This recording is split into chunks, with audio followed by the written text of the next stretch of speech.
Hello plant lovers. আচ্ছা, আপনারা ভুল করে ইনডোর প্ল্যান্টে বেশি পানি দিয়ে ফেললে কি করেন? শুধু যে ইনডোর প্ল্যান্ট তাই নয়, এমন অনেক আউটডোর অ্যান্ড সেমি ইনডোর প্ল্যান্টই আছে যেগুলো খুব বেশি পানি দেওয়াকে পছন্দ করে না।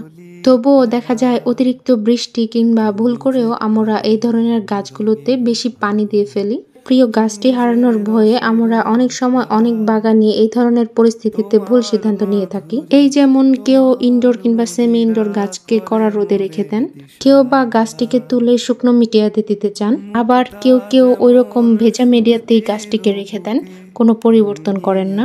এই সবগুলো কাজই কিন্তু এই ধরনের গাছের ক্ষেত্রে অত্যন্ত ঝুঁকিপূর্ণ। তাই এমন পরিস্থিতিতে কি করা যেতে পারে সেটাই আজকের ভিডিওতে শেয়ার করব। আমার এই গাছটিতে কোনো রকম অতিরিক্ত পানি দেওয়া হয়নি, শুধুমাত্র ভিডিওতে লাইভ প্রুফ দেখানোর জন্য আমি এখানে প্রয়োজনের অতিরিক্ত পানি দিয়ে নিচ্ছি।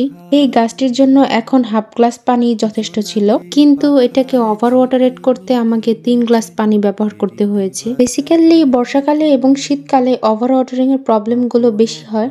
এই গাছটির আইডি হচ্ছে মনস্টার অ্যাডানসনি মিন্ট ভেরিগেটেড। এর ছোট বড় বিভিন্ন সাইজের চারা আপনারা বৃক্ষালাপন পেজে পেয়ে যাবেন। এখনো পর্যন্ত বাংলাদেশে আসা মনস্টারা অ্যাডানসনির টোটাল 4টি ভ্যারাইটি রয়েছে। তো দেখতেই পাচ্ছেন মিডিয়া এখন পুরোপুরি ভেজা। এইটাকে ইনস্ট্যান্টলি ড্রাই করতে জাস্ট সিম্পল একটা ট্রিক্স ইউজ করতে হবে। একটি ছুরি কিংবা কাঁচি দিয়ে উপর থেকে কিছু মাটি আলগা করে নিতে হবে। অবশ্যই খেয়াল রাখতে হবে যেন রুটস গুলো ছিঁড়ে না যায়। দেখিনু আমার প্রেমের জোয়ার তোমারই মাঝে। গাছের উপর দিকের কিছু শেকড় হালকাভাবে দেখা যায়, এই পর্যন্ত মিডিয়া ফেলে নিলেই যথেষ্ট। ফর এক্সাম্পল এইরকম ওপর থেকে হালকা কিছু রুটস দেখা যাচ্ছে, এই পর্যায়ে আর গভীরে খোঁড়া যাবে না। আর গাছটাও কিন্তু তার জায়গায় ঠিক আছে, একদমই আলগা হয়ে যায়নি। দেন এরকম কিছু ড্রাই মিডিয়া নিয়ে নিতে হবে। এই মিডিয়াগুলো কিন্তু পুরোপুরি রোদে শুকিয়ে নেওয়া, একদমই শুকনো।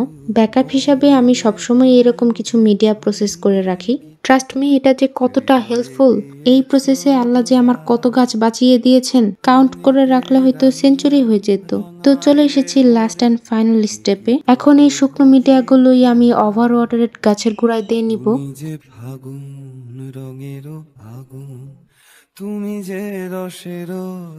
এইটা করার কারণ হচ্ছে নিচে যে ভেজা মিডিয়ার সাথে অতিরিক্ত পানি জমা হয়ে আছে, সেই অতিরিক্ত পানিটাকে উপরের এই শুকনো মিডিয়াগুলো শুষে নিবে।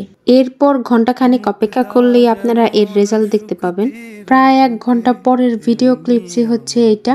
অলরেডি শুকনো মিডিয়াগুলো অনেকটাই ভিজে উঠেছে, এতে করে নিচে যে মাটিগুলো অতিরিক্ত ভেজা ছিল সেগুলো এখন অনেকটাই নর্মালে এসে গেছে। তো এই ছিল আজকের ভিডিও।